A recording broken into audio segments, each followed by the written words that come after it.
Praise Lord. ഈ രാവിലെ സമയത്ത് പ്രഭാത വചനം ശ്രവിക്കുന്ന എല്ലാ ദൈവമക്കളെയും ക്രിസ്തുയേശുവിൻ്റെ ധന്യനാമത്തിൽ വന്ദനം ചെയ്യുന്നു. വിശ്വാസികളായ ജനങ്ങൾക്ക് പല രീതിയിലുള്ള പരീക്ഷകൾ നേരിടും. അനേക പരീക്ഷകളെ അവന് നേരിടേണ്ടതായിട്ടുണ്ട്. എന്നാൽ പരീക്ഷകളെ നേരിടുന്നവരെ എല്ലാം ദൈവത്തിൻ്റെ വചനം അല്ലെങ്കിൽ സ്വർഗം ഭാഗ്യവാനെന്ന് അവരെ വിളിക്കുന്നില്ല. കാരണം ചിലരൊക്കെ പരീക്ഷകളിൽ തോറ്റുപോകും. എന്നാൽ ഒരു കൂട്ടരെ മാത്രം ഭാഗ്യവാനെന്ന് വിളിക്കുന്നു. അത് പരീക്ഷ സഹിക്കുന്ന മനുഷ്യനാണ്. അവൻ ജയിച്ചോ ഇല്ലയോ എന്നുള്ളതല്ല, അവൻ്റെ മുൻപിൽ വരുന്നതായ പരീക്ഷയെ സഹിക്കുവാനുള്ളതായ ഒരു തയ്യാറെടുപ്പ് അവനിൽ ഉണ്ടാകുന്നുണ്ടെങ്കിൽ സ്വർഗം അവനെ വിളിക്കുന്ന പേര് ഭാഗ്യവാൻ. ദൈവത്തിന് മഹത്വം ഉണ്ടാകട്ടെ. ഇന്ന് പ്രഭാതത്തിൽ ദാനിയേൽ പ്രവാചകനെ ദൈവത്തിൻ്റെ ആത്മാവ് നമ്മുടെ മുൻപിൽ ഒന്ന് കൊണ്ടുവരികയാണ്. ദാനിയേൽ പ്രവചനം 6-ാം അധ്യായത്തിൽ നാം വായിച്ചു നോക്കുമ്പോൾ ദാരിയവേശ് രാജാവിനെ മാത്രമേ നമസ്കരിക്കാവൂ എന്ന് 30 ദിവസത്തേക്ക് കർശനമായ ഒരു രാജകൽപ്പന ആ ബാബിലോൺ സംസ്ഥാനത്തുടനീളം ഉണ്ടാക്കിയതായി നമുക്കവിടെ വായിക്കാൻ കഴിയും. അങ്ങനെ ഒരു കൽപ്പന ഉണ്ടാക്കുവാൻ കാരണം ദാനിയേലിൻ്റെ വിശ്വസ്തതയോടുകൂടിയുള്ള ആ ജോലിയാണ്. അവനെ ഏൽപ്പിച്ച ജോലിയിൽ അവൻ കാണിച്ച ഉത്കൃഷ്ടതയും ആ വിശ്വസ്തതയും ശത്രുക്കൾക്ക് സഹിച്ചില്ല. അവനോടുള്ള പ്രതികാരത്തിനായി അവനെ വെട്ടിൽ വീഴ്ത്തുവാൻ വേണ്ടി ഇതാ ശത്രുക്കൾ ഒരു വലിയ സംഗതി ദാനിയേലിന് വിരോധമായി അവർ സംഘടിപ്പിച്ച് കൊണ്ടുവന്നിരിക്കുകയാണ്. 1 മാസത്തേക്ക് രാജാവിനെ മാത്രമേ നമസ്കരിക്കാവൂ എന്ന് പോലും. ഞാനല്ലാതെ അന്യദൈവം നിനക്കുണ്ടാകരുത്, ആകാശത്തിലും ഭൂമിയിലും സമുദ്രത്തിലുമുള്ള ഒന്നിനെയും നമസ്കരിക്കരുതെന്ന് കർശനമായ ഒരു പ്രമാണം അനുസരിച്ചു കൊണ്ടിരുന്ന ദാനിയേലിനെ സംബന്ധിച്ചിടത്തോളം അവൻ്റെ മുൻപിൽ വലിയൊരു പരീക്ഷ തന്നെയായിരുന്നു. എന്നാൽ ആ കൽപ്പന അത് റദ്ദാക്കണമെന്നോ അതോ പിൻവലിക്കണമെന്നോ ഒരിക്കൽ പോലും ദാനിയേൽ രാജാവിനോട് അപേക്ഷിച്ചില്ല. ഒരു മന്ത്രിസ്ഥാനം വഹിക്കുന്നതായ ഉന്നത സ്ഥാനം വഹിക്കുന്നതായ ദാനിയേലിനെ സംബന്ധിച്ചിടത്തോളം ദാരിയവേശിനെ കണ്ട് ഒരു കാര്യം സംസാരിക്കാമായിരുന്നു. പക്ഷെങ്കിൽ ദാനിയേൽ എന്താണ് ചെയ്തതെന്നറിയാമോ? ദാനിയേൽ പ്രവചനം 6-ാം അധ്യായം 10-ാം വാക്യത്തിൽ വായിക്കുമ്പോൾ പ്രസ്തുത കൽപ്പനയെക്കുറിച്ച് ദാനിയേലിന് അറിവ് കിട്ടിയപ്പോൾ നേരെ അവൻ ദൈവത്തിൻ്റെ സന്നിധിയിൽ പോയി. ദിവസം 3 പ്രാവശ്യം മുട്ടുമേൽ നിന്ന് ദൈവത്തോട് പ്രാർത്ഥിക്കുന്നതായ യെരുശലേമിന് നേരെ തുറന്നിരിക്കുന്ന വാതിലിൻ്റെ അടുത്ത് ചെന്ന് താൻ പ്രാർത്ഥനയെ ആരംഭിച്ചു. അവിടെ എഴുതിയിരിക്കുന്നതായ വാചകം നമ്മെ വളരെ ചിന്തിപ്പിക്കുക എന്നതാണ്. ദാനിയേൽ ദൈവത്തിൻ്റെ സന്നിധിയിൽ പ്രാർത്ഥിച്ച് സ്തോത്രം ചെയ്തു. കർത്താവേ, ഇങ്ങനെയുള്ള ഒരു പരീക്ഷയിൽ നീ എന്നെ കൊണ്ടുവന്നതിനായി സ്തോത്രം.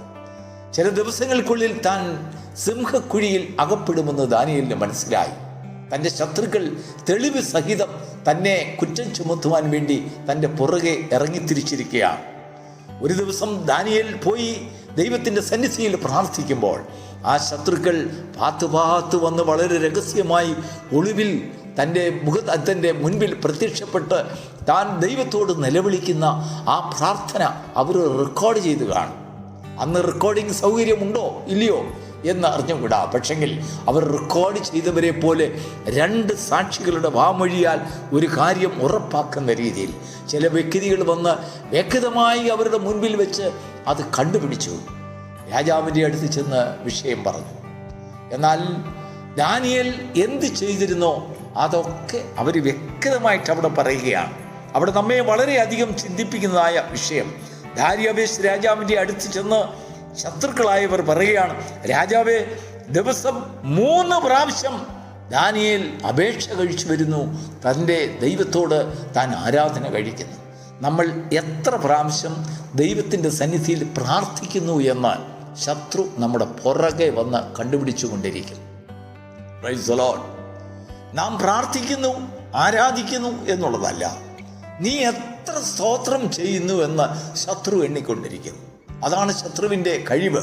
ശത്രുവിൻ്റെ പദ്ധതി അങ്ങനെയാണ്. നിന്റെ സ്തോത്രത്തിനെല്ലാം വിലയുണ്ടാകുന്നത് അപ്പോഴാണ്. ഓരോ സ്തോത്രവും ദാരിയവേശ് രാജാവിനെ ചെന്ന് വിവരം അറിയിച്ചു. ഒടുവിൽ നമുക്കറിയാം, ദാനിയേലിനെ ദാരിയവേശ് രാജാവ് സിംഹക്കുഴിയിൽ ഇടുവാൻ മനസ്സില്ലാ മനസ്സോടെ തീരുമാനമെടുക്കുകയാണ്. കൽപ്പന വന്നു, ദാനിയേലിനെ സിംഹക്കുഴിയിലിട്ടു, വാതിലടച്ചു. എന്നാൽ ദാനിയേൽ സിംഹക്കുഴിയിൽ ആയിരുന്നപ്പോൾ തനിക്ക് വേണ്ടി സിംഹക്കുഴിയുടെ പുറത്ത് ഉപവസിക്കുവാനും പ്രാർത്ഥിക്കുവാനും ദൈവം തെരഞ്ഞെടുത്തത് ദാര്യാവേശിനെ തന്നെയാണ്. വായിക്കാം നമുക്ക് ദാനിയേൽ പ്രവചനം 6-ാം അധ്യായം 18-ാം വാക്യം. പിന്നെ രാജാവ് രാജസന്നിധിയിൽ ചെന്ന് ഉപവസിച്ച് രാത്രി കഴിച്ചു. ദൈവത്തിന് മഹത്വം ഉണ്ടാകട്ടെ. ഈ താൻ ഇട്ടതായ സിംഹക്കുഴിയിൽ ഇട്ടിരിക്കുന്നതായ ദാനിയേലിനു വേണ്ടി ഉപവസിച്ച് പ്രാർത്ഥിക്കുവാനും കണ്ണുനീരൊഴുക്കുവാനും ദൈവം തിരഞ്ഞെടുത്തത് അതേ രാജ്യത്തിൻ്റെ രാജാവിനെ തന്നെയാണ്. ഒരു കൂട്ടം ശത്രുക്കൾ അങ്ങേപ്പുറത്ത് സന്തോഷിക്കുമ്പോൾ ഈ രാത്രിയിൽ ദാനിയേലിനെ വകവരുത്തുവാനുള്ളതായ സിംഹത്തെ കണ്ട് അഭിനന്ദിക്കുവാൻ അവർ കാത്തു നിൽക്കുമ്പോൾ ഇതാ രാജസന്നിധിയിൽ നിലവിളിച്ച് ഉപവാസത്തോടുകൂടെ കണ്ണുനീരൊഴുക്കുന്ന ഒരു രാജാവിനെ ശത്രുക്കൾക്ക് കാണുവാനിടയായി. അതവർക്ക് സഹിക്കാൻ കഴിഞ്ഞില്ല, അതവർക്ക് അംഗീകരിക്കുവാൻ കഴിയാത്തൊരു വിഷമം. പക്ഷെങ്കിൽ സ്വർഗീയ പദ്ധതി ശത്രുവിൻ്റെ പദ്ധതിയേക്കാൾ ഉന്നതമായിട്ടുള്ളതാണ്. ശത്രു ഒരുക്കുന്നതായ ഉന്നതന്മാരെക്കാൾ വലിയവരെ ദൈവം ആ പ്രസ്തുത വിഷയത്തിന് വേണ്ടി ഒരുക്കും. ദൈവത്തിന് മഹത്വം ഉണ്ടാകട്ടെ. സിംഹം ദാനിയേലിന് കേടുവരുത്തിയില്ല എന്ന് ദൈവത്തിൻ്റെ വചനത്തിൽ നമുക്ക് വായിക്കാൻ കഴിയും. പ്രിയപ്പെട്ട ദൈവത്തിൻ്റെ മക്കളെ, പരീക്ഷ നേരിടുന്നവനല്ല, അല്ലെങ്കിൽ പരീക്ഷ വന്നു എന്ന് ആവലാതിപ്പെടുന്നവനല്ല, ഒരു പരീക്ഷയിൽ അകപ്പെട്ടു എന്ന് സങ്കടപ്പെടുന്നവനല്ല, പരീക്ഷ സഹിക്കുന്നവനാണ് ഭാഗ്യവാൻ എന്ന് വിളിക്കുന്നത്. ദാനിയേലിനെ സംബന്ധിച്ചിടത്തോളം അവൻ അങ്ങനെയാണ് ചെയ്തത്. കർത്താവ് എനിക്കൊരു പരീക്ഷ കൊണ്ടുവന്നു, സ്തോത്രം. അതിനെ നീക്കുവാൻ അവൻ അപേക്ഷിച്ചില്ല. തീർച്ചയായിട്ടും അതിനൊരു സ്റ്റേ കൊടുക്കാമായിരുന്നു, ദാര്യാവേശിനോട് ചെന്ന് സംസാരിക്കാമായിരുന്നു, പലരുമായിട്ടും അവനൊരു സംഘടനാപരമായി തനിക്കൊരു മുന്നേറ്റം കഴിക്കാമായിരുന്നു. ദാനിയേൽ അങ്ങനെ ചെയ്തില്ല. ദൈവത്തിൻ്റെ ഹിതമെങ്കിൽ അങ്ങനെ വരട്ടെ, ഞാൻ അതിനെ സഹിക്കുവാൻ തയ്യാറെന്ന് ദാനിയേൽ തീരുമാനിച്ചു. പ്രിയപ്പെട്ട ദൈവമക്കളെ, പരീക്ഷ സഹിക്കുവാനുള്ള കൃപ നമ്മൾ പ്രാപിക്കുമ്പോൾ ആ പരീക്ഷയിൽ ജയം തരുവാൻ, നമുക്ക് വേണ്ടി അപേക്ഷിക്കുവാൻ, ഉപവസിക്കുവാൻ നാം അറിയാത്ത ചില ഉന്നതന്മാരെ ദൈവം നമുക്കായിട്ട് ഒരുക്കും. ദൈവത്തിന് മഹത്വം ഉണ്ടാകട്ടെ. രാത്രിയിൽ ചില വ്യക്തികൾക്ക് സമാധാനം നഷ്ടപ്പെടും. നമുക്ക് ആപത്തെന്ന് കാണുമ്പോൾ നമ്മളെ അപായപ്പെടുത്തുവാൻ വരുന്നവരിൽ പ്രധാനികളെ ദൈവം തിരഞ്ഞെടുത്ത് അവരുടെ സ്വസ്ഥതയെ നഷ്ടപ്പെടുത്തി കളയും. ദൈവത്തിൻ്റെ പദ്ധതി അങ്ങനെയാണ്. നമ്മുടെ ശത്രുവിനെ തന്നെ നമ്മുടെ രക്ഷയ്ക്കായി ദൈവം എഴുന്നേൽപ്പിക്കും. അവിടെ ദൈവത്തിൻ്റെ പ്രവൃത്തി വെളിപ്പെടും. നീ പരീക്ഷ സഹിക്കുവാൻ തീരുമാനമെടുക്കുമ്പോൾ അങ്ങനെയാണ് ദൈവത്തിൻ്റെ പ്രവൃത്തി നമ്മളിൽ കൂടെ സാധ്യമാകുന്നത്. പരീക്ഷ സഹിക്കുന്ന മനുഷ്യൻ ഭാഗ്യവാൻ. ദൈവത്തിൻ്റെ ദൃഷ്ടി അവരുടെ മേലാണ്, ആ സഹിക്കുന്നവരുടെ അല്ല. ഒരു പരീക്ഷ വരുമ്പോൾ കണ്ണുനീരൊഴുക്കി ദൈവത്തോട് നിലവിളിച്ച് അവിടെ ഇവിടെ ആയിട്ട് വലിയ വലിയ പ്രശ്നങ്ങൾ ഉണ്ടാക്കുന്നവരെയല്ല, അതിനെ സഹിച്ച് സ്തോത്രം ചെയ്ത് ദൈവത്തിൻ്റെ സന്നിധിയിൽ മുട്ടുമടക്കുന്നതായ നിന്റെ പതിവുകൾ തെറ്റാതെ. ഒരു പരീക്ഷ വരുമ്പോൾ, പ്രയാസങ്ങൾ വരുമ്പോൾ നീ മുമ്പേ ചെയ്തുകൊണ്ട് വരുന്നതായ ആരാധന നീ ഖണ്ഡിക്കാതെ, ഒട്ടും മുറിച്ചു കളയാതെ, വീണ്ടും അതേ രീതിയിൽ തന്നെ നിനക്കൊരു വ്യത്യാസവും അത് വരുത്തിയിട്ടില്ല എന്നുള്ളതായ ഒരു ബോധ്യം ശത്രുക്കൾക്കുണ്ടാകുവാൻ അത് കാരണമാകും. എന്നാൽ ശത്രു നിന്റെ പുറകെ ഇറങ്ങി നീ എത്ര സ്തോത്രം ചെയ്യുന്നുവെന്ന് എണ്ണിക്കൊണ്ടിരിക്കും. അപ്പോഴാണ് നമ്മുടെ സ്തോത്രത്തിൻ്റെ വിലയെ നമ്മൾ മനസ്സിലാക്കുന്നത്. അതുവരെയും നമ്മുടെ സ്തോത്രത്തിന് വിലയില്ല എന്ന് നമ്മൾ ഗണിച്ചിട്ടുണ്ടെങ്കിൽ നോക്കൂ, ശത്രു നമ്മുടെ സ്തോത്രത്തെ എണ്ണുന്നത് കാണുമ്പോൾ അത് ദൈവത്തിൻ്റെ സന്നിധിയിൽ എത്ര മഹത്വകരമായ വലിയ സമ്പത്താണെന്നുള്ളത് പിന്നീടാണ് നമുക്ക് മനസ്സിലാകുന്നത്.